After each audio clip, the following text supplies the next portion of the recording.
현대 대중민주주의에서 정당은 민주주의 실현의 중요한 수단이 됩니다.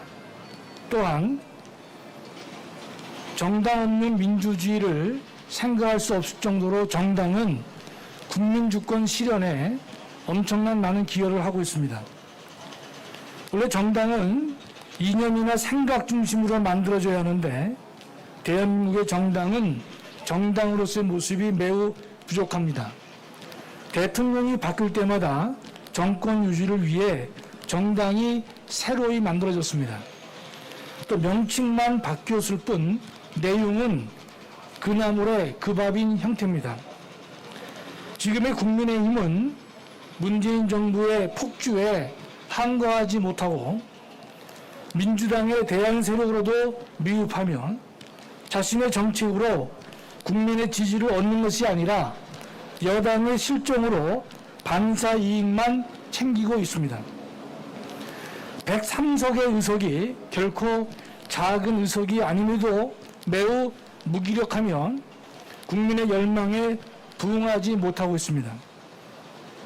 특히 국민의힘은 금년 2021년 제주 4.3 특별법 전부 개정에서 5명만 반대를 했고 25명이 기권을 했습니다.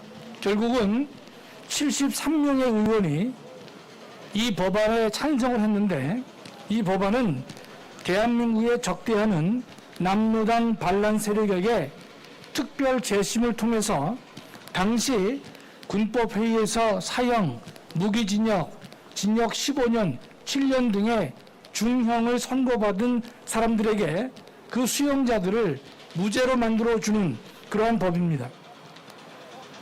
18명의 생존 수용자가 제주법원에 소송을 제기했는데 형사보상으로 53억 4천만 원을 이미 수령했습니다. 또 현재 그들은 형사보상에 그치질 않고 103억대의 국가배상을 청구하고 있고 현재 법원에 계류 중에 있습니다. 남은 2천여 명도 무죄로 만들려고 하고 있습니다.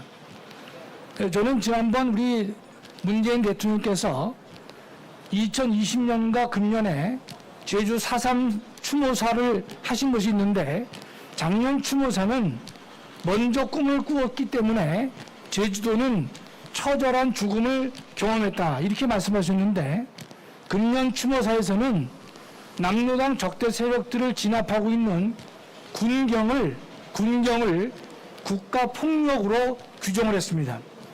명백한 헌법 위반이 아닐 수가 없습니다.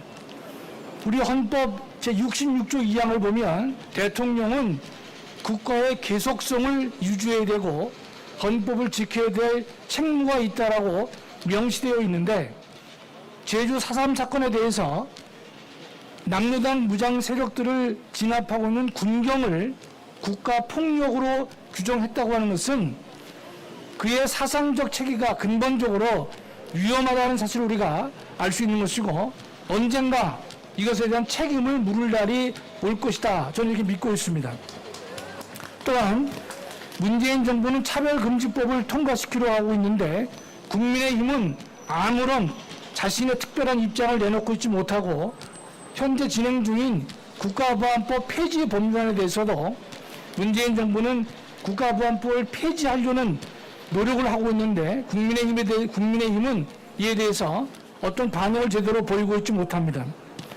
근본 4월 7일 보궐선거에서 야당이 승리했지만 승리의 원인은 국민의힘이 유능해서가 아닙니다.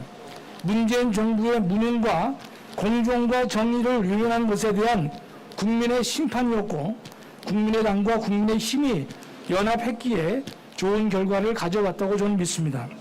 지금의 정치 상황은 야권의 유력 대선 후보가 국민의힘으로 바로 입당하기 어려운 상황이고 또 이 유력 후보를 반대하는 정당도 존재하고 있고 또 정부는 대통령의 사면을 통해서 야권을 분열시키려 하고 있기도 하기에 이에 대한 적극적 대비가 필요한 상황이라고 생각합니다.